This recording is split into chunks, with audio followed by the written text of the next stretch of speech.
Subject serving first. आज हमारा unit second है चैन सर्वे। तो हम चैन सर्वे को देखते हैं। चैन सर्वे क्या होता है? तो chain survey is the branch of surveying. Chain survey surveying की एक ब्रांच है in which only linear measurements are made in field. जिसमें क्या होता है, फील्ड में केवल हम लीनियर मेजरमेंट्स को लेते हैं बाय यूजिंग चैन। अगर हम किसी फील्ड में हैं, अगर किसी फील्ड में हम सर्वे कर रहे हैं, तो जब सर्वे चैन के द्वारा किया जाता है, किसके द्वारा? चैन के द्वारा। अब चैन से हम एंगल तो नाप नहीं सकते, चैन से हम क्या नाप सकते हैं? सिर्फ दूरी ही तो नाप सकते हैं। तो क्या हो रहा है, लीनियर मेजरमेंट्स ले रहे हैं। तो चैन द्वारा लीनियर मेजरमेंट्स लेकर नापा जाता है, तो ऐसे सर्वे को हम चैन सर्वे कहते हैं। सिंपल सा, जिस सर्वे में हम चैन का प्रयोग कर रहे हैं वो सर्वे हमारा चैन सर्वे कहलाता है। हिंदी में देखा जाए तो जरीब सर्वेक्षण सर्वे की वह शाखा है जिसके अंतर्गत भू क्षेत्र का क्षेत्रफल किसके द्वारा? रेखीय माप लेकर जरीब द्वारा ज्ञात किया जाता है। अब जब चैन से हम जो सर्वे करते हैं उसका एक सिद्धांत होता है। तो चैन सर्वे के सिद्धांत देखे, सिद्धांत क्या होते हैं? प्रिंसिपल ऑफ चैन सर्वे। ये जो क्वेश्चन है एग्जाम्स के बेस से इम्पोर्टेंट है। आपके एग्जाम से पूछा जाता है जरीब सर्वेक्षण के सिद्धांत क्या क्या होते हैं। तो इसके सिद्धांत क्या है? सभी माप क्षैतिज समतल में होनी चाहिए। All dimension are taken in horizontal plane. हम जब चैन से जब माप लेते हैं तो हम किसी बिल्डिंग की ऊंचाई तो ज्ञात नहीं कर सकते। सिर्फ क्या ज्ञात कर सकते हैं चैन से? हम उसकी दूरी। चैन को आप खड़ा नहीं कर सकते, लेकिन उसको लिटा करके उसकी दूरी ज्ञात की जा सकती है। तो हमारी जो मापे है वो किस में होनी चाहिए? क्षैतिज समतल में होनी चाहिए। दूसरा है, हम संपूर्ण क्षेत्र को आपस में सटे हुए त्रिभुजों में बांट लेते हैं। और त्रिभुज कैसे होने चाहिए? Well shaped.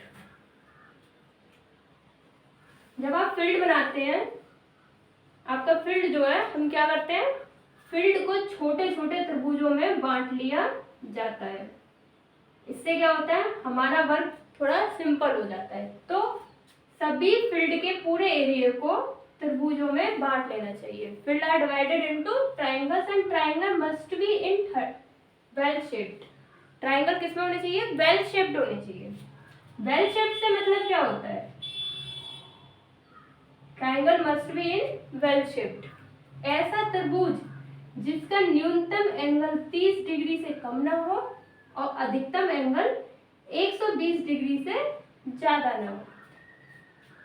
कैसा त्रिभुज? जिसका एंगल 30 डिग्री से 120 डिग्री के बीच में हो, ऐसे त्रिभुजों को हम कहते हैं वेल शेप्ड त्रिभुज। ना तो 30 से कम का एंगल हो उसमें, ना 120 से ज्यादा का। 30 से 120 के बीच में कोई भी एंगल हो चलेगा। तो ऐसा त्रिभुज क्या होता है? Well shaped. और हमने जो त्रिभुजों में बांटा था वो त्रिभुज कैसे होने चाहिए? Well shaped. ये त्रिभुज वेल शेप्ड होने चाहिए। नेक्स्ट क्या? सभी खसके समकोण पर होने चाहिए। Offsets are taken at right angle. जब हम कोई लाइन लेते हैं, लाइन से कोई लंब डालते हैं किसी तीसरे पॉइंट पर, इस तरह से डालते हैं। ये कितने एंगल पर है? 90 डिग्री के एंगल पर। तो हमारा जो ये खसका है, ऑफसेट है, ये किस पर होना चाहिए? 90 डिग्री के एंगल पर। ऐसा नहीं है कि इस खसके को लेने के लिए आपने इस तरीके से रेखा डाल दी है, यहाँ से लंब डाल दिया, ऐसा नहीं करेंगे। सभी खसके जो है हमारे वो राइट एंगल पर होने चाहिए। सर्वेक्षण कार्य क्षेत्र की सीमा से अंदर की तरफ बढ़ाया जाता है। ये हमारे सर्वे का पहला प्रिंसिपल था कि work from whole to part, मतलब कि कार्य को पूर्ण से अंश की ओर किया जाता है। तो ये क्या कह रही है? सीमा से अंदर की तरफ जो इसकी बाउंड्री है, यहाँ से हम वर्क को क्या कर रहे हैं? अंदर की ओर बढ़ा रहे हैं। Work from whole to part कर रहे हैं। जब आप फील्ड पर नक्शा बनाते हैं, इस फील्ड की डायमेंशन लेने के बाद, तो हमारी नॉर्थ डायरेक्शन का हमें पता होना आवश्यक है। नेक्स्ट पॉइंट है हमारा, ड्राइंग एंड मैप के लिए क्षेत्र की उत्तर दिशा का ज्ञान होना आवश्यक है। आपने ले दी, ये 30 मीटर थी, ये 20 मीटर थी, ये कहीं पूरब दिशा में थी, ये कहीं उत्तर दिशा में थी। अब क्या हुआ? कागज है, कागज के ऊपर बनी है, कागज तो उल्टा हो सकता है, सीधा हो सकता है। तो उसमें डायमेंशन क्या है नहीं पता चलेगी कि कौन सी वाली 30 मीटर की नीचे की थी, कौन सी 20 मीटर वाली साइड वाली थी। तो उसके लिए हम अपनी शीट पर नॉर्थ डायरेक्शन को इंडिकेट कर देते हैं, जिससे हमारा जैसा फील्ड में होती है डायमेंशन वैसी ही शीट पर आती है। तो प्रिंसिपल क्या है, उत्तर दिशा का ज्ञान होना आवश्यक है। अब हम देखते हैं कि इसकी आवश्यकता कहाँ कहाँ पड़ती है। जरीब सर्वेक्षण की आवश्यकता,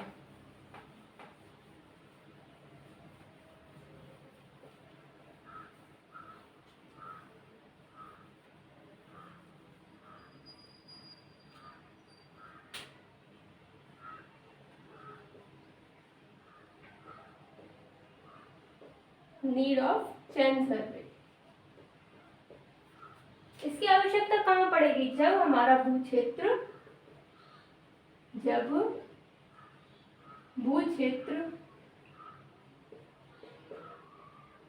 छोटा, खुला हुआ व समतल हो, खुला हुआ व समतल हो।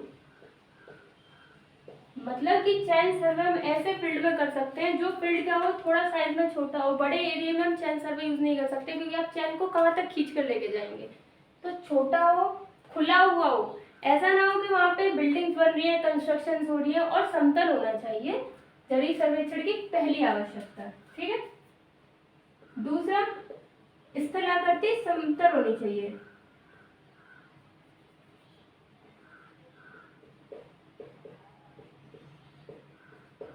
समतल होनी चाहिए।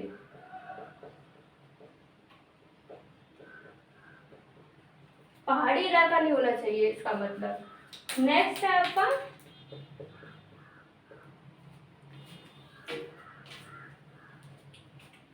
जब नक्शा लार्ज स्केल पर बनाया जा रहा हो, लार्ज स्केल पर बनाना हो, मतलब कि हमारा जो नक्शा है वो हमें लार्ज स्केल पर बनाना है, तब चैन सर्वे की आवश्यकता पड़ती है।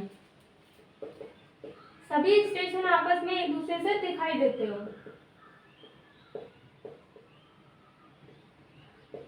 आपस में एक दूसरे से दिखाई पड़ते हो।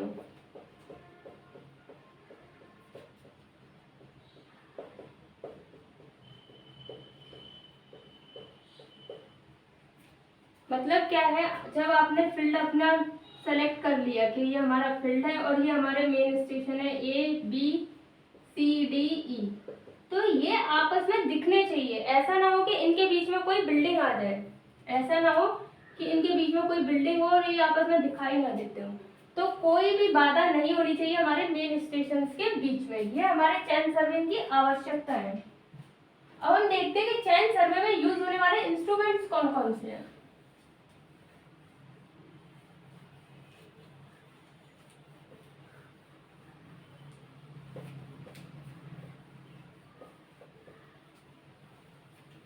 Instruments used in chain survey.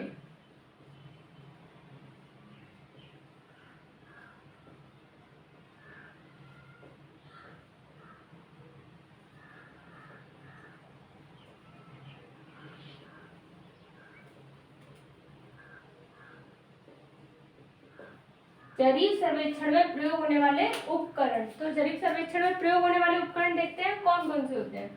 पहली चीज, जरीब सर्वेक्षण की मतलब कि चैन सर्वे की बात हो रही है, तो चैन सर्वे बिना चैन के तो हो ही नहीं सकता। तो हमें क्या चाहिए, सबसे पहला इंस्ट्रूमेंट चैन, इसको बोलते हैं जरीब। सेकेंड आपका होता है टेप, फीता। थर्ड आपका होता है रेंजिंग रॉड,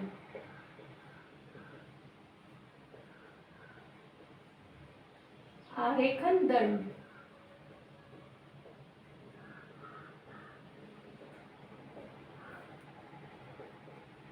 फोर्थ आपकी होती है ऑफसेट रॉड, खसका दंड।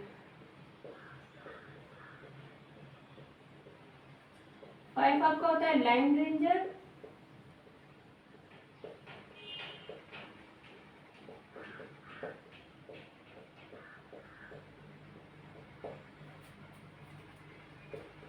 प्लम्ब बॉब, में कहते हैं साहुल, एरो और मार्किंग पेन।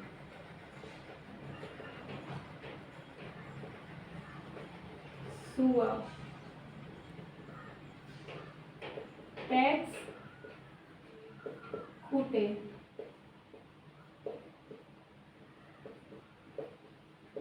मैलेट,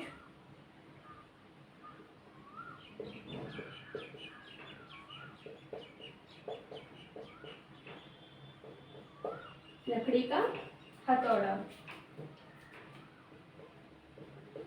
फ्लैक्स, झंडिया,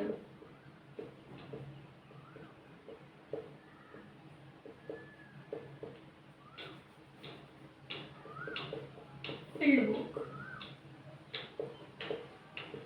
ये आपके कुछ इंस्ट्रूमेंट्स होते हैं जो आपको अपने चयन सर्वे में चाहिए होते हैं। इन इंस्ट्रूमेंट्स के प्रयोग से हम अपना चयन सर्वे करते हैं।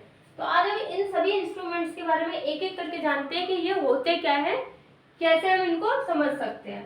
तो पहला हम अपना स्टार्ट करते हैं, चैन को देखते हैं। चैन, जरीब क्या होती है? आपने चैन देखी होगी, चैन जानवरों को बांधने की भी चैन होती है। इसी तरीके से ये जरीब होती है। ये क्या होती है? एक लोहे की छल्लों की बनी होती है। किसकी बनी होती है? लोहे के छल्लों को आपस में जोड़ करके बनी होती है, इस तरीके से। कड़ियां होती हैं, आपस में जोड़ करके चैन बनाई जाती है।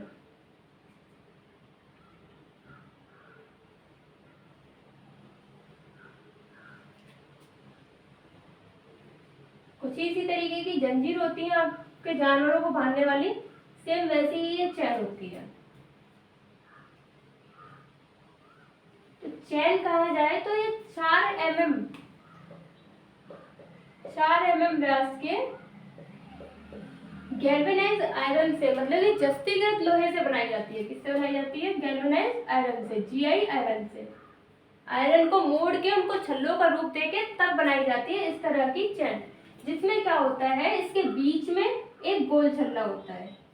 चैन की जितनी लंबाई होती है, पूरी लंबाई का जो मिड होता है, आधा होता है, उसमें गोल छल्ला लगा होता है। कैसा लगा रहता है? गोल छल्ला। बाकी में क्या होता है कि लोहे की कड़ियां लगी रहती है, थोड़ी चपटे हुए छल्ले लगे रहते हैं, जिनको बोलते हैं कड़ियां। ये होती है आपकी कड़ियां, इनको इंग्लिश में बोलते हैं लिंक। तो चैन 4 mm व्यास के लोहे के व्यास के तार को मोड़ करके कड़ी बना करके तब बनाई जाती है, जिसमें बीच में तो इसके बिल्कुल लंबाई के बीच में गोल छल्ला लगा रहता है और दोनों तरफ साइडों पर कड़ियां लगी होती है, थोड़ी चपटे हुए छल्ले। और लास्ट में किनारे पे इस तरीके का पीतल का एक हैंडल लगा रहता है। पीतल का हैंडल लगा रहता है दोनों साइड।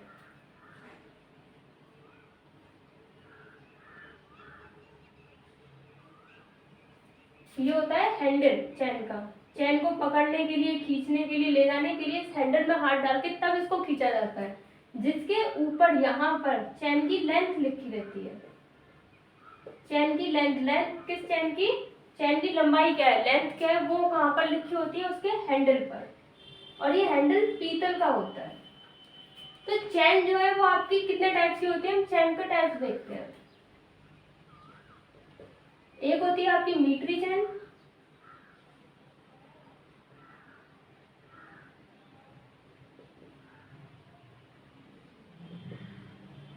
दूसरी आपकी होती है इंजीनियर चैन,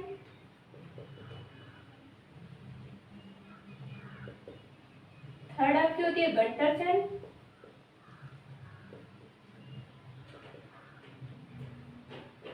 फोर्थ आपकी होती है रेवेन्यू चैन।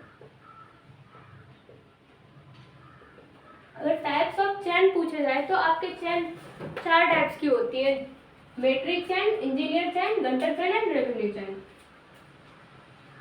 मीटरी, जरीब, इंजीनियर चैन,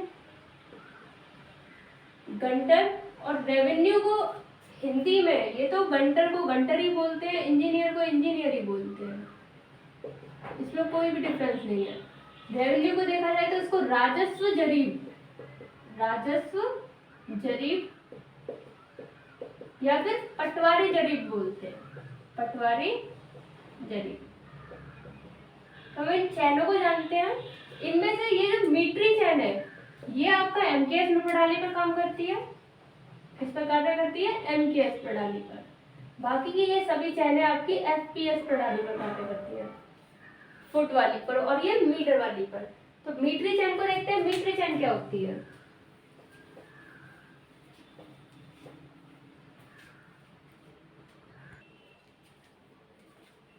तो हम देखते हैं अपनी मीट्रिक चैन। चैन में फर्स्ट कौन सी हमारी? मीट्रिक चैन।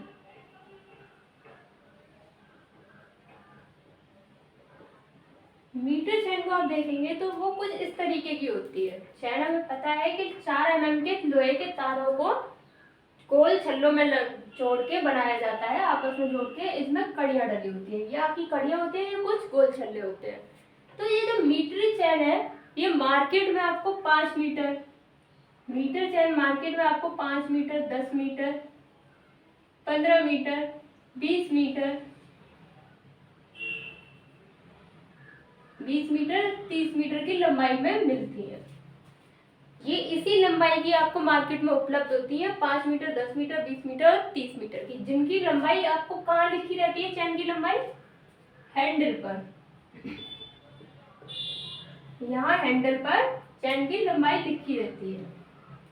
अगर आपकी 20 मीटर की चैन है तो वो कहाँ लिखी रहेगी? यहाँ पर। 30 मीटर की चैन है तो यहाँ पर 30 मीटर लिखा गया होगा। ये जो चैन है इसमें जो हर चैन की जो कड़ी है, मीटर चैन में जो कड़ी होती है जिसे लिंक भी कहते हैं, इसकी लंबाई 20 सेंटीमीटर होती है, 20 सेंटीमीटर होती है। देखिए अगर आप इसकी डेफिनेशन बनाते हैं तो मीट्रिक चैन हमारी मार्केट में 5 मीटर, 10 मीटर, 20 मीटर और 30 मीटर की लंबाई में उपलब्ध है, जिसमें प्रत्येक कड़ी की लंबाई 20 सेंटीमीटर होती है और कड़ियों की संख्या लंबाई के अनुसार अलग अलग होती है। क्या होती है? 30 मीटर की चैन के लिए अलग, 20 मीटर की चैन के लिए अलग, 10 के लिए अलग और 5 के लिए अलग। तो 5 मीटर के लिए देखें तो हमारे 5 मीटर में 25 लिंक होती है। कितनी लिंक होती है? 25 लिंक। प्रत्येक 5 मीटर के लिए बढ़ती रहती है तो इसमें 50 लिंक होती है। 20 मीटर में आपकी 100 लिंक होती है और 30 मीटर चैन में आपकी 150 लिंक होती है। ये क्वेश्चन काफी पूछा जाता है कि 30 मीटर की चैन में कितनी कड़ियां होती हैं और 20 मीटर की चैन में कितनी कड़ियां होती है। एक कड़ी की लंबाई 20 सेंटीमीटर होती है। तो ये हमारी चैन होती है। अब इस चैन में होता क्या है कि हर 5 मीटर के डिस्टेंस पर चैन के बीच में जो गोल छल्ला होता है इसका सेंटर होता है। अगर ये 30 मीटर की चैन है, चैन की लंबाई को हम पहचानते कैसे हैं? ये आपकी 30 मीटर की चैन है तो इसके मिडिल में जहाँ गोल छल्ला होगा वहां पर एक बड़ा टैग लगा रहता है, एक बड़ा सा गोल सिक्का पड़ा रहता है पीतल का, जिसको टैग कहते हैं। इससे हमें पता चलता है कि हमारी चैन का ये मिडिल हिस्सा है, मतलब कि हमारी चैन की यहाँ पर लंबाई 30 मीटर की है तो 15 मीटर, 20 की है तो 10 मीटर है। और प्रत्येक 5 मीटर के डिस्टेंस पर दोनों तरफ गोल नुकीले इस तरीके की पत्तियां पड़ी होती हैं। जो हैंडल से देखने में पता करें तो 5 मीटर पर, प्रत्येक 5 मीटर पर एक टिक्की पड़ी रहती है और ये एक कोने का मतलब नुकीली पत्ती होती है। एक कोना बराबर 5 मीटर, 2 कोने मतलब 5 5 10 मीटर और 3 कोने हैं मतलब कि 15 मीटर। इस तरीके से ये डिस्टेंस वो बताती रहती है कि यहाँ 5 मीटर है, 10 मीटर है, 30 मीटर है, इस तरीके से। और इसके बाद भी जैसे अगर आपने 10 मीटर लंबाई नापी तो 10 मीटर लंबाई के लिए आपको कड़ियों को नापने की जरूरत नहीं है, आप सिर्फ इस टैग को देखेंगे, यहाँ पर हमारी 10 मीटर है। इसी तरीके से अगर 11 मीटर है तो प्रत्येक मीटर पर एक छोटी छोटी गोल टिक्कियां और पड़ी रहती है। ये इससे छोटे गोल टैग होते हैं जो कि हर एक मीटर पर डाले गए हैं। अगर इसके बाद एक टैग आपको दिखाई देता है तो इसका मतलब यहाँ पर डिस्टेंस 11 मीटर हो गया। तो आपको चैन की कड़ियाँ नापने की जरूरत नहीं पड़ती, आप सिर्फ इन टैग को देख के बता देते हैं कि हमारी चैन की लंबाई कितनी है। तो मीटरी चैन में प्रत्येक 5 मीटर के डिस्टेंस पर अंतराल पर नुकीली पत्ती पड़ी रहती है, लगी होती है, जिनकी कुन्नों की संख्या, नुकीली होने की संख्या उनके लंबाई के अनुसार बढ़ती जाती है। 10 मीटर के लिए 2 कोने, 15 मीटर के लिए 3 कोने, तथा प्रत्येक 1 मीटर पर छोटे छोटे गोल टैग भी लगे होते हैं। तो अगर आपको चैन के बारे में पता है और पेपर में आ जाए मीटर चैन किसे कहते हैं, तो आप उसकी डेफिनेशन तुरंत बना सकते हैं। मीटर चैन 5 मीटर, 10 मीटर, 20 मीटर, 30 मीटर की लंबाई में मार्केट में उपलब्ध होती है, जिसमें प्रत्येक कड़ी की लंबाई 20 सेंटीमीटर होती है, तथा कड़ियों की संख्या किस पर डिपेंड करती है, चैन की लंबाई पर। और प्रत्येक 5 मीटर के अंतराल पर नुकीली पत्ती लगी होती है, जो कि लंबाई के अनुसार 1 कोना, 2 कोना, 3 कोना की होती है, और प्रत्येक 1 मीटर के अंतराल पर छोटे छोटे कोल टैग लगे रहते हैं। तो ये हमारी मीटर चैन की बात थी। अब हम अपनी इंजीनियर चैन देखते हैं।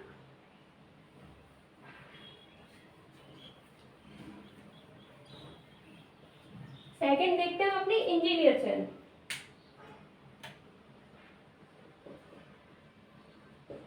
इंजीनियर चैन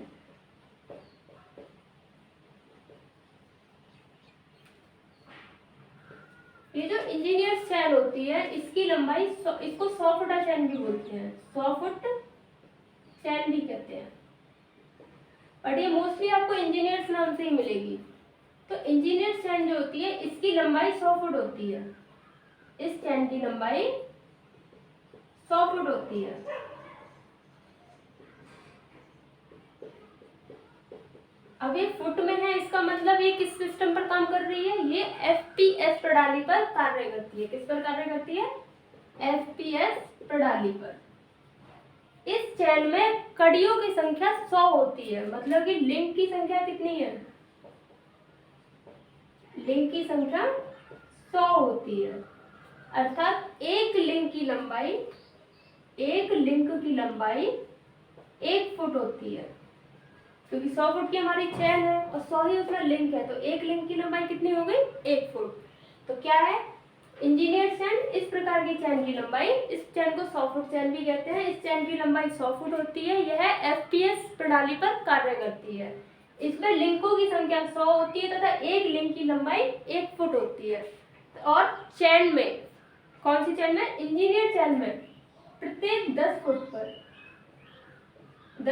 पर एक टिक्का बोलते हैं टैग को।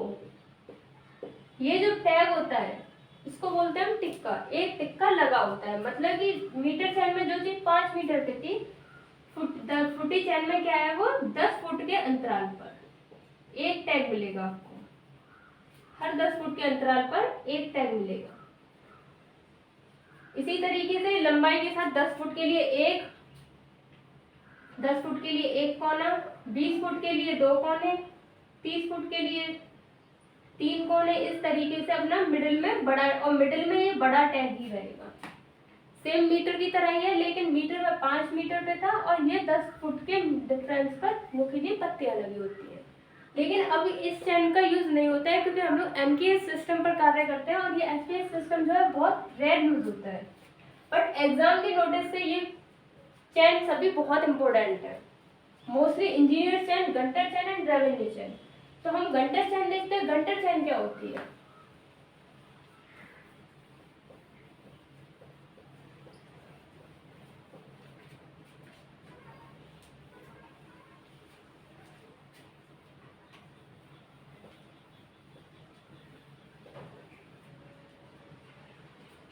गंटर चैन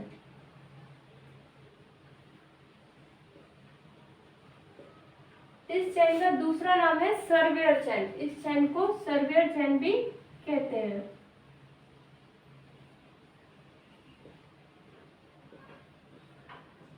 इस चैन की जो लंबाई है, मोस्टली गंटर चैन की लंबाई आपसे पूछी जाती है कि लंबाई कितनी होती है। गंटर चैन की लंबाई 66 फुट होती है।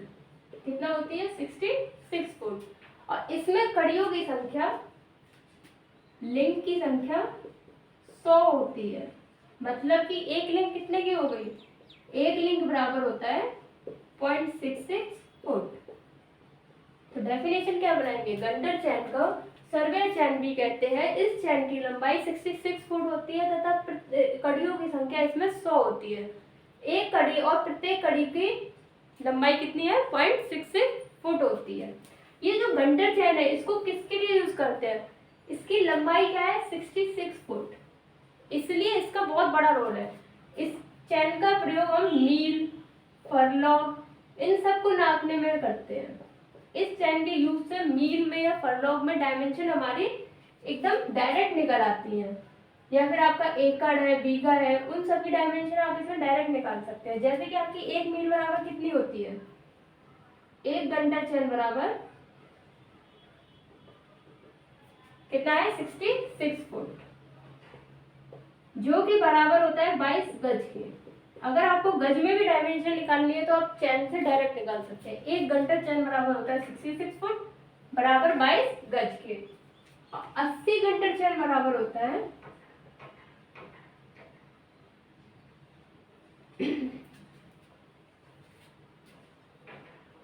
80 इंटू में 66 बराबर 5280। ये क्या हो गया आपका फुट में, जो कि बराबर होता है एक मील के। अगर आपने 80 गंटर चैन नापी है तो आप डायरेक्ट क्या बोल देंगे, एक मील है, आपको उसको इंटरचेंज नहीं करना पड़ेगा। इसी तरीके से अगर 11 गंटर चैन है तो 11 गंटर चैन आपकी बराबर होती है 1 एकड़ के। तो गंटर चैन का प्रयोग कहाँ करते हैं, मील, फरलॉग, एकड़, गज ऐसे डिस्टेंसों को निकालने के लिए हम गंटर चैन का डायरेक्ट यूज करते हैं। इससे हमें उनको चेंज नहीं करना पड़ता, हमारा सीधा चैन से ही हमारी डायमेंशन आ जाती है कि ये मील है, ये एकड़ है। अब हम देखते हैं अपनी रेवेन्यू चैन।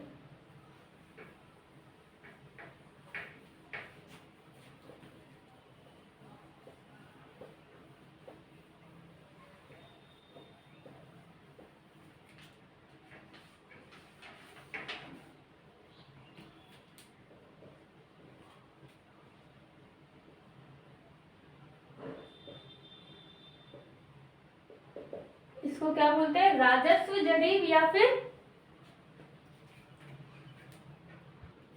या पटवारी जरीब भी कहते हैं। तो रेवेन्यू चैन को राजस्व जरीब या पटवारी जरीब भी कहते हैं। इसकी लंबाई, इस चैन की लंबाई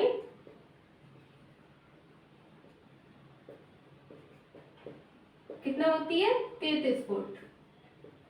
ये चैन 33 फुट लंबी होती है। और इसमें कड़ियों की संख्या, आपकी लिंक जो होती है, कड़ियों की संख्या, नंबर ऑफ लिंक्स 16 कड़ी होती है, 16 कड़ी होती है। मतलब कि आपकी जो एक लिंक है वो बराबर होती है 16 फुट के। फुट एक लिंक की लंबाई इतना होती है। एक ऐसी चैन होती है जिसमें सिर्फ 16 कड़ी होती है, बाकी सब कड़ी में क्या था 100 फुटा में 100 लिंक थी, और 5 मीटर, 10 मीटर, 20 मीटर में अकॉर्डिंग लेंथ के लिंक्स थे। तो रेवेन्यू चैन क्या होती है, इसके द्वारा हम खेतों को नापते हैं, क्योंकि इसकी जो 33 फुट लंबाई है ये डायरेक्ट मेजर करती है खेतों को। इस चैन का प्रयोग खेतों को मापने में किया जाता है, मापने में किया जाता है।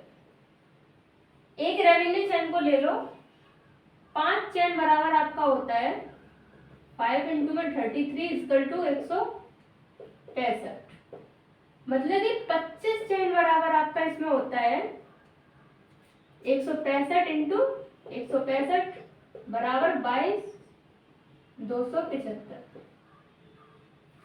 Foot square.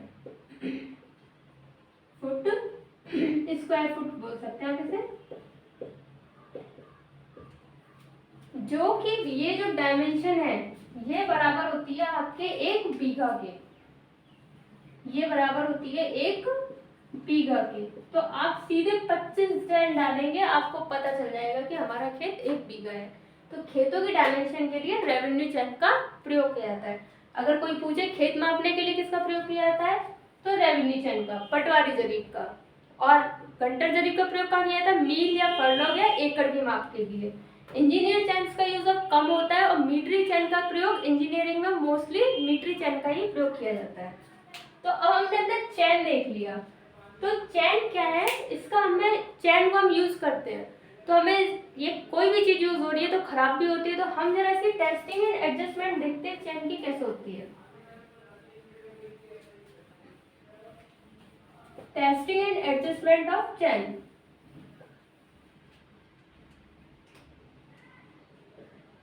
टेस्टिंग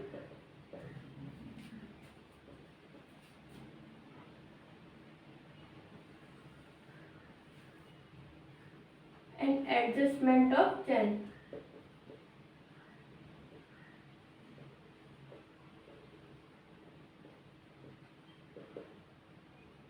ये टेस्टिंग एंड एडजस्टमेंट क्या है? चेन को चेक करना और उसको सही करना। तो चेन तो एक लोहे की, उसको सही करने की जरूरत क्या पड़ गई?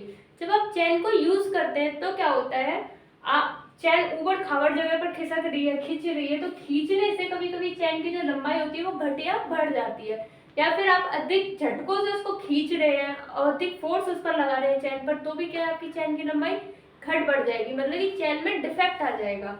आपके तापमान परिवर्तन से भी आ जाता है। किस वजह से हमारी चेन खराब हो सकती है? ऊबड़ खाबड़ जगह पर खींचने से, जगह पर खींचने से, झटके या अधिक फोर्स देने से, अधिक बल लगाने से।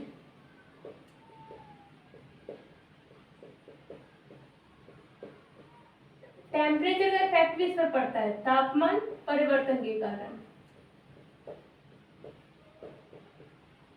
आपकी बहुत अधिक गर्मी है तो बहुत अधिक गर्मी में हमारा जो लोहा होता है उसका प्रसार थोड़ा अधिक हो जाता है, मतलब कि वो फैल जाता है और उसकी लेंथ थोड़ी बड़ी हुई दिखाई देती है। तो ये कुछ ऐसे कारण होते हैं। या फिर आपके जो छल्ले हैं, कड़ियां हैं, उनके मुंह खुल गए हो, छल्लों के मुंह खुले होने के कारण।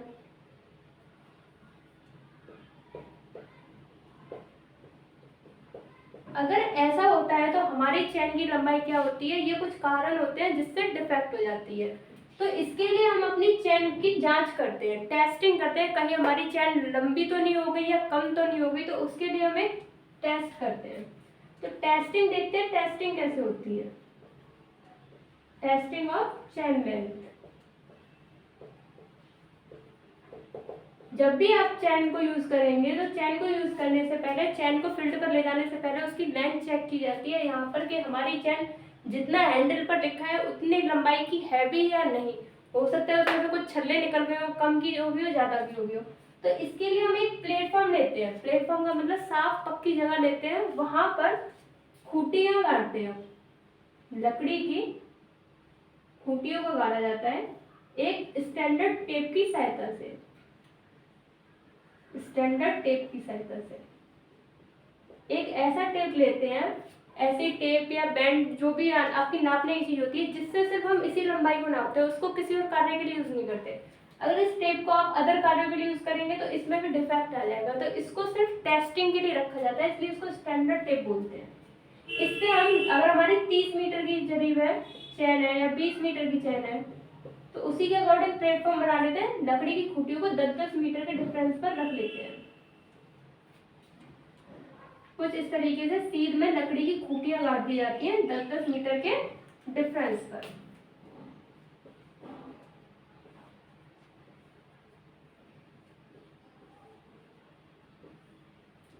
इन खूंटियों को गाड़ने के बाद इनके ऊपर लोहे की कीलें लगा दी जाती है। लकड़ी की है, लकड़ी के ऊपर लोहे की कीलों को ठोक दिया जाता है। इन कीलों के ऊपर हम अपनी चैन, अगर हमारी 20 मीटर की चैन है, ये वाली चैन, तो हम इसके ऊपर अपनी चैन को फंसा करके इसकी लंबाई को चेक करते हैं, जो कि हमने टेप से नाप के 10-10 मीटर के डिस्टेंस पर ये खूंटियां गाड़ी थी। अब इस पर जब हम अपनी चैनों को कीलों में अटका के इसकी चैन को इस पर डालेंगे, अगर चैन हमारी लंबी यहाँ तक आती है तो इसका मतलब हमारी चैन की लंबाई बढ़ी हुई है। छोटी बढ़ जाती है, यहाँ तक ही रह जाती है, तो हमारी चैन कैसी है? छोटी है। इसकी भी एक सीमा होती है। अगर हमारी चैन की लंबाई बढ़ी हुई या छोटी आती है तो हम उसका एडजस्टमेंट करते हैं, लेकिन एडजस्टमेंट करने की एक लिमिट है। अगर आपकी 30 मीटर की चैन में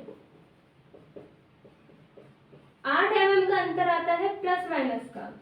मतलब कि 30 मीटर की चैन को जब आपने यहाँ डाला तो 8 मीटर बड़ी हुई या 8 मीटर छोटी मिली, तो हम कोई भी एडजस्टमेंट नहीं करेंगे,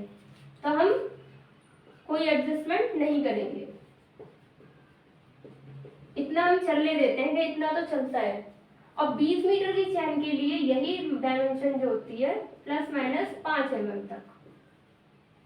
इतनी गलती हम माफ कर देते हैं, इतनी सी गलती के लिए हम क्या एडजस्टमेंट नहीं करेंगे। अगर 20 मीटर की चैन में 5 mm का डिफरेंस आया है, 30 मीटर में 8 mm का डिफरेंस आया है, लेकिन अगर इससे ज्यादा है तो हम एडजस्टमेंट करते हैं। देखते हैं हम एडजस्टमेंट कैसे करते हैं।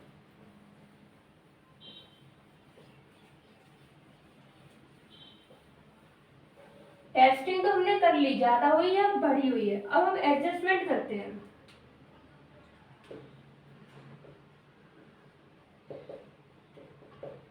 एडजस्टमेंट दो तरीके से किया जाएगा। या तो आपकी चैन की लंबाई अगर बढ़ी हुई आई है, मतलब कि चैन की लेंथ ज्यादा है,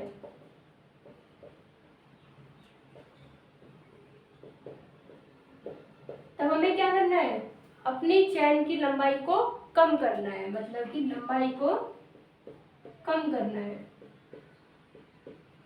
इसके लिए हम कुछ नहीं करते, सिंपल सा है कि हम कुछ स्टेप्स को करते हैं। अगर हमारे छल्ले जो पड़े हुए हैं उनको पीट कर, अगर कोई छल्ला बहुत ज्यादा चपटा हो गया है, लंबाई कब बढ़ेगी, छल्ले तो उतने ही थे, वो बहुत ज्यादा चपटा हो गया खिंच खिंच कर, तो हम क्या करेंगे, इसको हथौड़े से पीट कर गोल कर देंगे।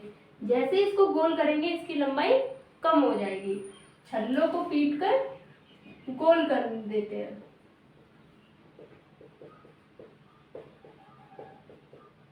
और क्या कर सकते हैं हम, ये छल्ले होते हैं तो इनको जब बनाया जाता है तो इनके मोड़ का बनाया जाता है इस तरीके से।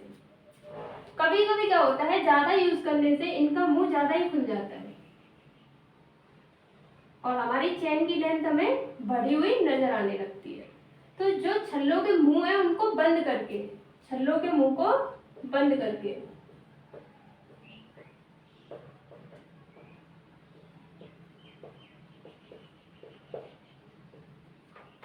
या फिर इनसे भी आपकी लंबाई अब भी ज्यादा है तो क्या करेंगे, हम जो चपटे हुए बड़े छल्ले थे उनको निकाल के हम छोटे छल्लों को लगा देंगे। बड़े छल्लों की जगह पर छोटे छल्लों को लगा देंगे।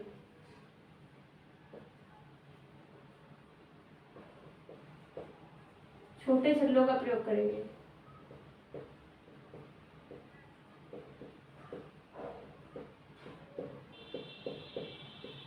तब भी कम नहीं हो रही तो आपके पास लास्ट ऑप्शन ये है कि आप उसमें छल्ला बढ़ा दो। छल्ला तो इस तरीके का होता है, आप उसमें एक और कड़ी जोड़ दो, 2 कड़ी जोड़ दो, 3 कड़ी जोड़ दो। तो हैंडल के पास से छल्लों की संख्या बढ़ाकर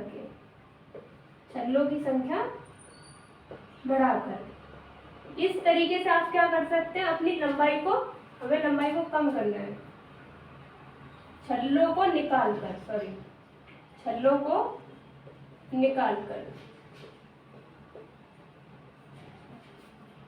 छल्लों को पीट कर गोल कर दिया, जो चपटे थे गोल हो गए तो लंबाई कम हो गई, मुंह बंद कर दिया तो लंबाई कम हो गई। अगर बड़े छल्लों की जगह पर छोटे छल्लों का प्रयोग कर दिया तो भी हमारी लंबाई घट रही है चैन की, हमें लंबाई को कम ही करना है। या फिर अधिक छल्ले हैं तो 1-2 छल्ले हम निकाल भी सकते हैं। दूसरा आपका होता है, अगर हमारी चैन की लंबाई कम आई हो, चैन की लेंथ कम हो, चैन की लेंथ कम आई हो, मतलब हमें क्या करना है, उसकी लंबाई को बढ़ाना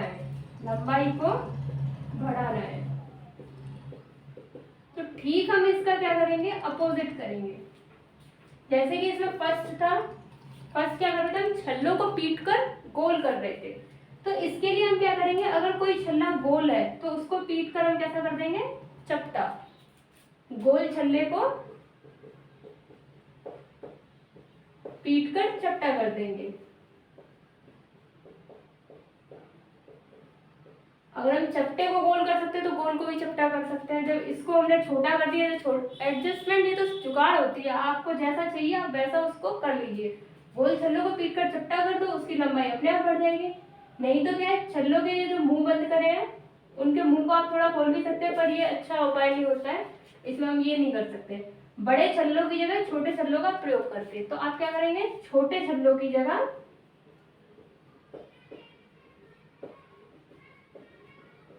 बड़े छल्लों का प्रयोग करके,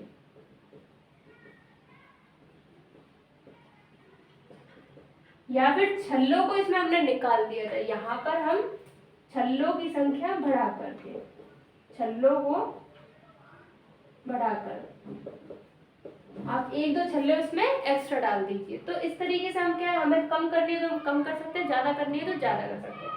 पर इस चीज में एक चीज का ध्यान रखा जाता है एडजस्टिंग करते हुए। हमारी चैन ये कुछ इस तरीके की होती है, इसके बीच में टैग पड़ा होता है। अगर 20 मीटर की चैन है तो 10 मीटर पर पड़ा होगा। तो आपको ये ध्यान रखना है कि अगर आप छल्ला यहाँ बढ़ा रहे हैं इस साइड, तो हमारा छल्ला इस साइड भी उतना ही बढ़ेगा। ऐसा नहीं है कि आपने एक साइड का तो ज्यादा बढ़ा दिया और एक साइड कुछ किया ही नहीं। करेक्शन बोथ साइड होगा, मिड पॉइंट से दोनों किनारों पे बराबर करेक्शन किया जाएगा, जितना इस साइड उतना ही इस साइड। किसके लिए, बैलेंसिंग के लिए। तो इस तरीके से हम अपने चैन को एडजस्ट कर सकते हैं और उसको टेस्ट भी कर सकते हैं। अब हम अपना नेक्स्ट इंस्ट्रूमेंट देखते हैं, टेप। टेप क्या होता है,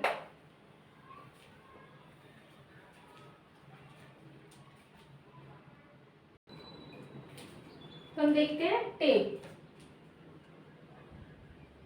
टेप क्या होते हैं, फीते होते हैं। हमारे टेप चार तरीके के होते हैं। एक होता है आपका क्लॉथ टेप,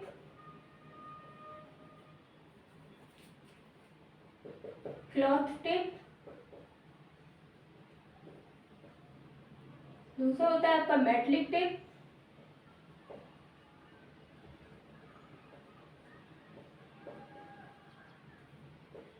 थर्ड आपका होता है स्टील टेप। एंड फोर्थ होता है इनवर्ट टेप।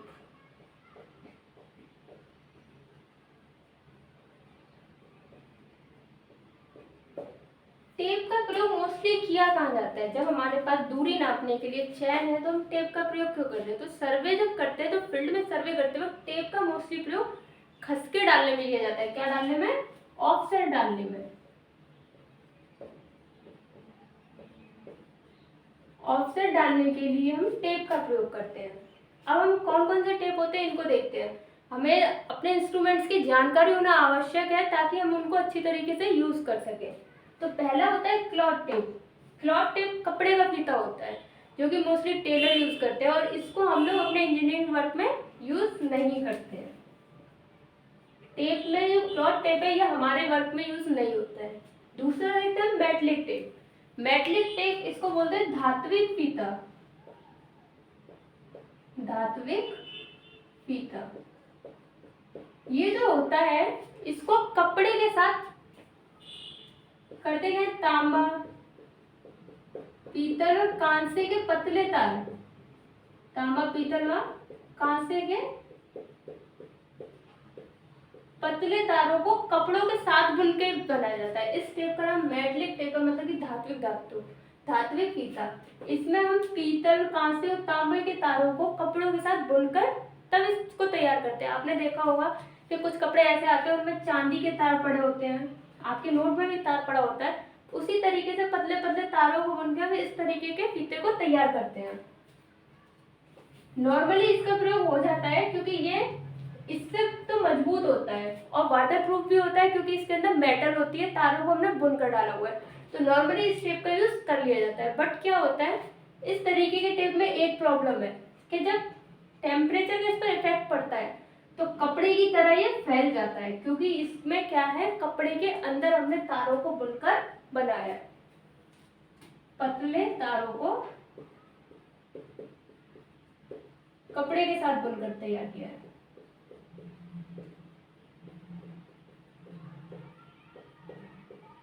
इसकी खासियत बस यही है और इसी वजह से इसका नाम मेटेलिक है, क्योंकि इसमें तारों को कपड़े के साथ बुनकर तैयार किया गया है। ये वाटर प्रूफ होता है, मजबूत भी होता है, पर इसकी कमजोरी क्या है कि तापीय प्रसार को सहन नहीं कर पाता है, टेम्परेचर को सहन नहीं कर पाता और कपड़े की तरह लूज हो जाता है। अपना थर्ड देखते हैं स्टील टेप। स्टील टेप क्या होता है, आपने मिस्त्रियों के पास स्टील का टेप देखा होगा। नॉर्मली ये 6 mm चौड़ी पट्टी का होता है। इसमें क्या होता है, एक साइड तो मीटर और सेंटीमीटर में डायमेंशन होती है, दूसरी साइड फुट और इंच में डायमेंशन होती है। सेम मेटलिक टेप में भी यही होता है, कपड़े के जैसा फीता होता है, एक साइड मीटर और सेंटीमीटर में डायमेंशन होती है, दूसरी तरफ फुट और इंच में होती है। हम स्टील टेप की बात कर रहे हैं तो 6 mm का चौड़ा पट्टी होती है स्टील की, सीधी सीधी, जिसपे ऊपर मीटर और सेंटीमीटर में डायमेंशन और नीचे फुट और इंच में होती है।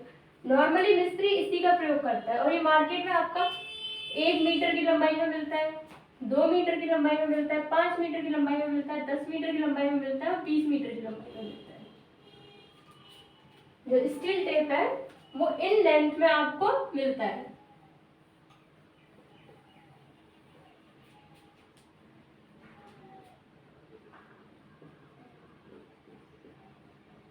अब हम बात करते हैं अपनी इनवार टेप की। ये जो इनवार टेप है, इनवार टेप क्या होता है, ये एक मिश्रण है, मिक्सर है। क्या है, मिक्सचर धातुओं का। इस तरीके की टेप में 36% निकेल, 36% निकेल और 64% स्टील को आपस में मिलाकर इस तरीके के टेप को तैयार किया जाता है। 36% निकेल और 64% स्टील को मिलाकर इस टेप को तैयार किया जाता है। ऐसे क्यों तैयार किया गया है, क्योंकि इस टेप का तापीय प्रसार गुणांक बहुत कम होता है।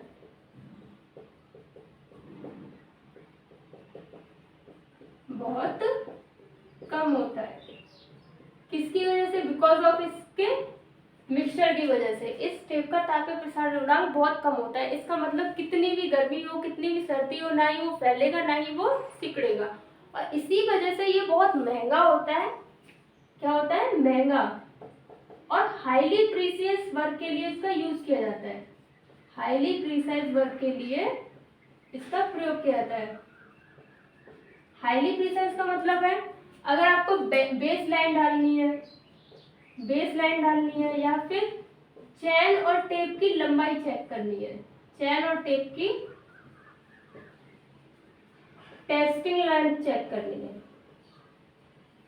जो हम स्टैंडर्ड टेप की बात कर रहे थे, एडजस्टमेंट ऑफ चैन में, तो स्टैंडर्ड टेप, यही इनवार टेप को लिया जाता है।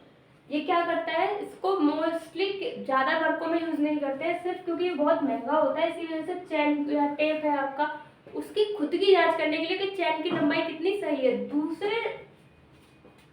दूसरे फीतों की परिशुद्धता को चेक करता है, परिशुद्धता को चेक करता है।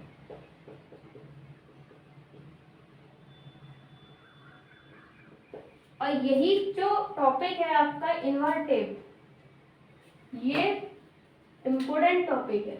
इन सभी टिप्स में आपका इनवार टेप इम्पोर्टेंट टॉपिक है, मोस्टली पूछा जाता है इनवार टेप से आप क्या समझते हैं, इनवार टेप को बताइए। तो इनवार टेप क्या है, 36% निकेल और 64% स्टील का मिश्रण है।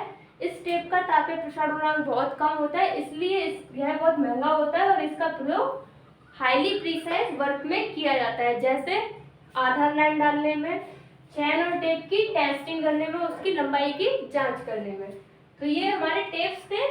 अब हम देखते हैं अपना टेप के बाद रेंजिंग रॉड।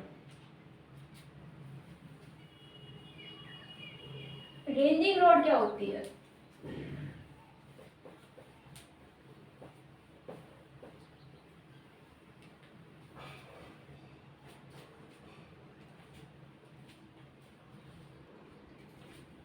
हम देखते हैं थर्ड अपना इंस्ट्रूमेंट, रेंजिंग रॉड।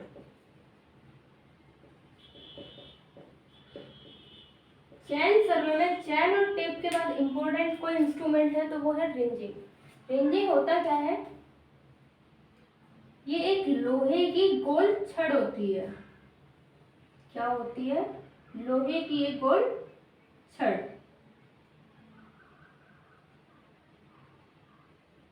कुछ इस तरीके की रेंजिंग रॉड लोहे की एक गोल छड़ होती है, 2 से 3 मीटर लंबाई की, 2 से 3 मीटर लंबाई की, जिसमें 20-20 सेंटीमीटर के अंतराल पर, जिसमें 20-20 सेंटीमीटर के अंतराल पर लाल सफेद या काले सफेद रंग हुए रहते हैं। आपका लाल सफेद ऐसे हो सकता है, ये कैसी रहती है, एक खांचा कलर और एक खांचा विदाउट कलर, मतलब कि black and white, red white, इस तरीके के कलर से ये हुई रहती है। और कितने डिफरेंस पर, 20-20 सेंटीमीटर डिफरेंस पर। इस रॉड का निचला सिरा थोड़ा नुकीला होता है, इस रॉड का निचला सिरा नुकीला होता है जिससे ये जमीन में गड़ सके, और इसको बोलते हैं शू। अब हम समझते हैं रेंजिंग रॉड क्या है। लोहे की छड़ है, उनको क्या करते हैं हम, जब रेंजिंग चैनिंग करते हैं, चैन करते हैं तो हम स्टेशन लगाने के लिए अपनी जमीन में, कि हमें यहाँ से यहाँ तक चैन करनी थी, तो एक रॉड यहाँ गाड़ देते हैं, एक रॉड यहाँ गाड़ देते हैं, कहीं इस तरीके से रॉडों को गाड़ देते हैं। तो ये जो रॉड होती है ये रेंजिंग रॉड होती है। ये गढ़ती किसकी वजह से है, शू की वजह से। जो इसका निचला सिरा होता है ये, जिसे शू कहते हैं, इसके कारण ये जमीन में गड़ जाती हैं। इनकी लंबाई 2 से 3 मीटर होती है और प्रत्येक 20 सेंटीमीटर के खाने को कलर किया हुआ होता है। ऐसा नहीं है यहाँ 10 सेंटीमीटर का पेंट है या 20 सेंटीमीटर का या 30 का। इक्वलिटी के लिए, ताकि ये कलर क्यों करते हैं कि जब हम झाड़ियों में हो या दूर हमारी रॉड हो तो हमको दिखाई दे सके। अगर ये किसी एक कलर की होगी, लाल रंग की है, तो ये कहीं ना कहीं अगर दूर गड़ी हुई है तो हमको दिखाई नहीं देगी, बिकॉज ऑफ इसके डिफरेंट कलर की वजह से हमें ये प्रॉपर दिखाई देती है जंगलों में, इसलिए इसको लाल सफेद या काला सफेद किया जाता है। ऑफसेट रोड को देखते हैं। ऑफसेट रोड क्या होती है, देखिए सिंपल है। अगर आपको इंस्ट्रूमेंट के बारे में पता है तो आप थ्योरी भी उसको उतने ही आसानी से बना सकते हैं। पेपर में कोई अजीब अलग थ्योरी नहीं आती है, आपको सिर्फ यही लिखना होता है कि रेंजिंग रॉड एक गोलाकार छड़ होती है लोहे की, जिसकी लंबाई 2 से 3 मीटर होती है, जिसमें 20-20 सेंटीमीटर के अंतराल पर लाल सफेद या काले सफेद रंग बने होते हैं। ये रंगों को, ये रंग किस लिए बनाए जाते हैं, ये रंग झाड़ियों में, ताकि हमारी छड़ जो है वो हमें दिखाई दे सके, इसलिए इनको अलग अलग कलर से किया जाता है।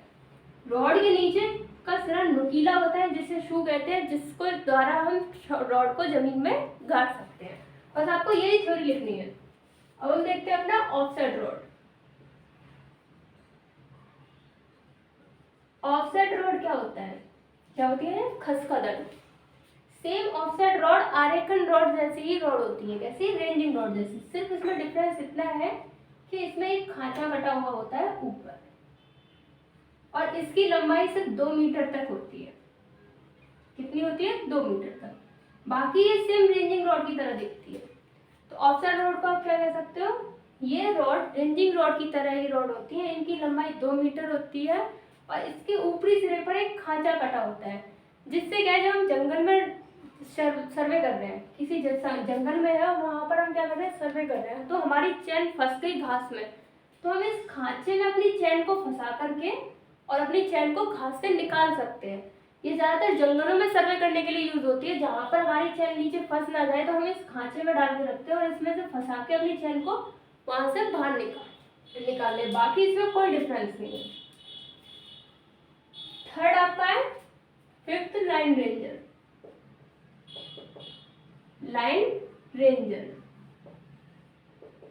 अब लाइन रेंजर क्या होता है, लाइन रेंजर क्या है, सेम रेंजिंग रॉड की तरह ही इसका वर्किंग है।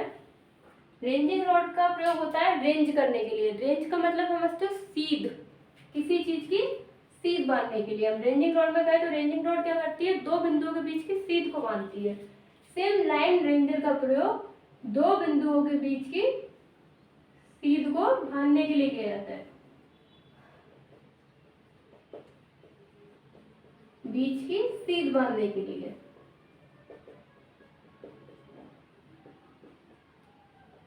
अब जब रेंजिंग रॉड भी यही काम कर रही है तो हम लाइन रेंजर का प्रयोग क्यों कर रहे हैं, जब किन्हीं 2 बिंदुओं के बीच की दूरी, किन्हीं 2 बिंदुओं के बीच की दूरी एक चैन से अधिक हो, एक चैन से अधिक हो, एक चैन मतलब आपकी 30 मीटर, उससे ज्यादा आपकी, अगर ये 30 मीटर और इससे ज्यादा की दूरी है, तो वहां पर हम लाइन रेंजर का प्रयोग करते हैं। किसका प्रयोग करते हैं, लाइन रेंजर का। एक बहुत छोटा सा इंस्ट्रूमेंट होता है, इतना बड़ा, सिर्फ इतना बड़ा इंस्ट्रूमेंट होता है ये एक्चुअल में भी, लाइन रेंजर, जिसको हम क्या करते हैं, अपने हाथ पर रख लेते हैं, हथेली पर रखकर फिर इससे हम क्या करते हैं, अपने ऑफसेट डाल लेते हैं या रेंजिंग कर लेते हैं। अगर ये कोई 2 पॉइंट है ए और बी, हमें इनके बीच में रेंजिंग करनी है, तो हम कैसे करते हैं, मिड में कहीं पर खड़े हो जाते हैं किसी डी पॉइंट पर, और यहाँ पर अपने लाइन रेंजर को अपने हाथ पर हथेली पर रख लेते हैं।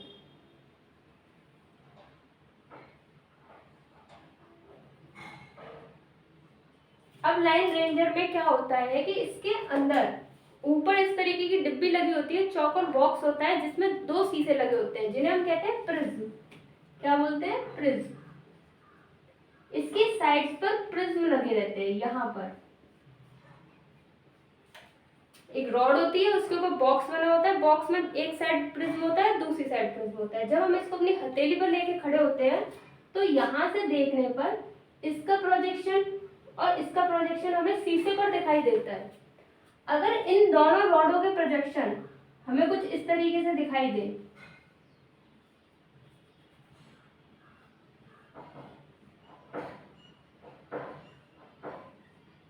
क्या आपकी पहली रॉड का प्रोजेक्शन तो आपको यहाँ दिखाई दिया, पहली रॉड का प्रोजेक्शन आपको यहाँ दिखाई दिया, दूसरी रॉड का प्रोजेक्शन आपको यहाँ दिखाई दिया। इसका मतलब आपकी रेंजिंग नहीं हुई है, आप सीध में खड़े नहीं हैं। लेकिन वहीं आपको पहली रॉड भी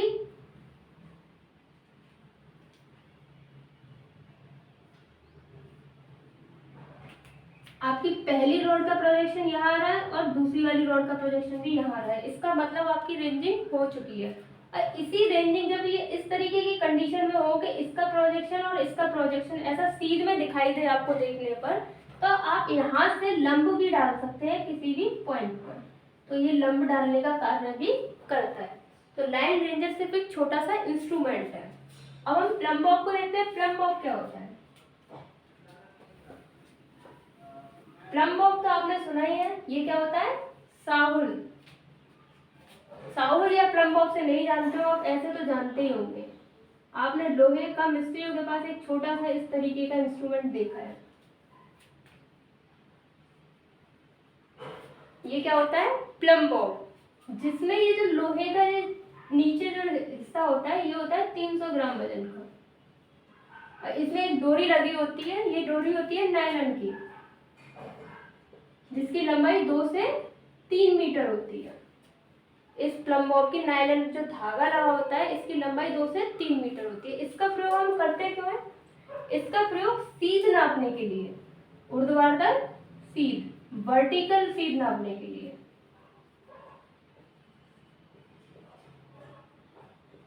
मिस्त्री इसका प्रयोग क्यों करता है? जब वो दीवार की चिनाई करता है तो दीवार की सीध, ऊर्ध्वाधरता को नापने के लिए क्या करता है? प्लम बॉब का यूज करता है।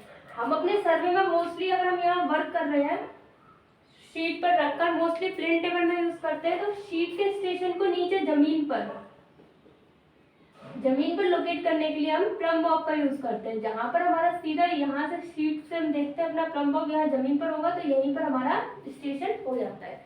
तो प्लम बॉब का प्रयोग भूमि पर स्टेशन को ट्रांसफर करने के लिए या ऊर्ध्वाधर सीध के लिए किया जाता है।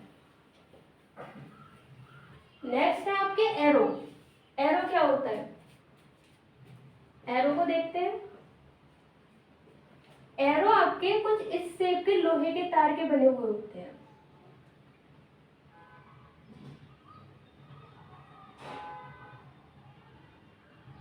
एरो आपका इस शेप का होता है कि 4 mm डाया के लोहे के तार को 4 mm डाया के लोहे के तार को मोड़कर बनाया जाता है। जिसमें क्या है, इसको ऐसे मोड़ा जाता है कि इसका जो डाया है ये 50 mm होता है और इसकी लंबाई 400 mm होती है टोटल। इसमें भी नीचे गाड़ने के लिए एक सूक बना रहता है। इस सूक को ये जो सूक की लंबाई होती है 15 mm होती है। इसका प्रयोग करते कहाँ है? जब हम सर्वे कर रहे होते हैं फील्ड में, तो हम बहुत लंबी जगहों का सर्वे करते हैं। अगर ये कोई फील्ड लंबाई में कर रहे थे तो आपकी चैन यहाँ से यहाँ तक आई, यहाँ से यहाँ तक यूज हो गई, फिर उसके बाद आप आगे बढ़ गए। अपनी चैन तो एक ही रहेगी, चैन यहाँ थी, आप यहाँ से आगे बढ़ गए। तब इसको मार्क करने के लिए, इस चिन्ह को मार्क करने के लिए हम यहाँ पर एरो को गाड़ देंगे ताकि बाद में हमें याद रहे कि हमने यहाँ पर कार्य किया था। तो भूमि पर चिन्हों को मार्क करने के लिए हम एरो का प्रयोग करते हैं। एक सर्वे काम में आपको 10 एरो की आवश्यकता होती है। कितने एरो की आवश्यकता होती है? 10 की। घुमा के बनाया जाता है ताकि जो सर्वेयर है वो इसको हाथ से पकड़े और आसानी से जमीन में घुसा दे, क्योंकि बहुत पतला होता है, आसानी से जमीन में घुस जाता है। नेक्स्ट देखते हैं अपना पैग। पैग क्या होता है? अब ये इंस्ट्रूमेंट ऐसा है कि अगर आप अपने सामने भी देखते हैं तो आपको इनके नाम भी पता होंगे और इनके यूज भी पता होंगे कि इनका यूज कहाँ होता है, वरना ये आपको यहाँ देखने में बहुत डिफर लगेंगे। आठवां हम देखते हैं पैग्स। पैग्स बोलते हैं खूटियों को, खूटी। पैग एक लकड़ी का खूटा होता है, जिस तरीके से भैंस वगैरह को बांधते हैं उस तरीके के खूटे होते हैं। ये इस टाइप के खूटे होते हैं लकड़ी के, जिनको हम क्या करते हैं कि जब हमारा काम आज का पूरा हो गया, हम अपने घर जा रहे हैं, तो हम ये नहीं है कि एरो को वहां लगाकर छोड़ जाएंगे, क्योंकि एरो क्या है, लोहे के होते हैं, उसे कोई भी उठाकर लेके जा सकता है। इसलिए ऐसी जगहों पर हम स्टेशन बना के ऐसे पैक्स को गाड़ जाते हैं ताकि कल हम आए तो हमें वहां पर मार्क किया हुआ स्टेशन मिले। तो और यहाँ पर हम अपने स्टेशन का नाम भी लिख सकते हैं, इसको पेंट करके ए स्टेशन बी स्टेशन भी लिख दिए जाते हैं। ये जो पैग होता है 4 सेंटीमीटर बाय 4 सेंटीमीटर चौड़ा, ताकि हमें दिखाई दे सके, और इसकी ऊंचाई इतनी ज्यादा भी नहीं रखते हैं कि किसी को ठोकर लग जाए, और इतनी कम भी नहीं कि किसी को दिखाई ना दे। कितनी रखते हैं? 15 सेंटीमीटर से 20 सेंटीमीटर तक। और इसको हम जब भी गाड़ देते हैं, ऊपर से पेंट करके स्टेशन का नाम लिख देते हैं, ताकि वर्क जब भी स्टार्ट हो तो हमें अपना स्टेशन मिल जाए और सर्वे का जो वर्क है वो दोबारा ना करना पड़े। मैलेट क्या है? लकड़ी का हथौड़ा। इस पैप को ठोकने के लिए हमें लकड़ी का हथौड़ा चाहिए। अगर हम यहाँ पर लोहे का हथौड़ा लेंगे तो हमारी लकड़ी क्या है, टूट जाएगी, क्रैक हो जाएगी। तो इसलिए सर्वे में लकड़ी के हथौड़े का प्रयोग किया जाता है। फ्लैग्स क्या होते हैं? ये झंडियां होती हैं। जब जंगल वगैरह होते हैं तो वहां पर क्या है, काम में इन रेंजिंग रॉड्स के ऊपर झंडियां लगा दी जाती हैं ताकि वो ऊपर उड़ती हुई अलग से दिखाई दे, या फिर आपके जो वर्क होते हैं वहां पर झंडियों को रेंजिंग रॉड्स के साथ या फिर डंडे में लपेट के हम पॉइंट्स के ऊपर लगा देते हैं। तो ये झंडियां हैं जिससे हम अपने स्टेशन को क्या करते हैं, मार्क करते हैं। फील्ड बुक देखते हैं। फील्ड बुक क्या होती है? जब आप सर्वे कर रहे थे फील्ड में, एक सर्वेयर चैन लेके कर रहा था, आपने दूरी नापी 20 मीटर आई, आगे गए तो 10 मीटर आई, फिर आपको उसको फील्ड में जाके क्या, ऑफिस में जाके क्या करना है, मैप बनाना है। आप मैप बनाने बैठे तो आपकी डायमेंशन क्या है, आप याद नहीं रख सकते कि वहां पर इतनी थी, तो उसके लिए फील्ड बुक होती है। ये सिर्फ एक किताब होती है और कुछ नहीं। सर्वे करते समय जो भी डायमेंशन आपने मापी है उसको हम इस फील्ड बुक में लिखते चलते हैं ताकि हमें ऑफिस में काम करते वक्त अपनी डायमेंशन याद रहे। तो इस तरीके से ये सारे इंस्ट्रूमेंट्स हैं जो हमारे यूज होते हैं सर्वे में। अब नेक्स्ट आगे देखते हैं अगले लेक्चर में।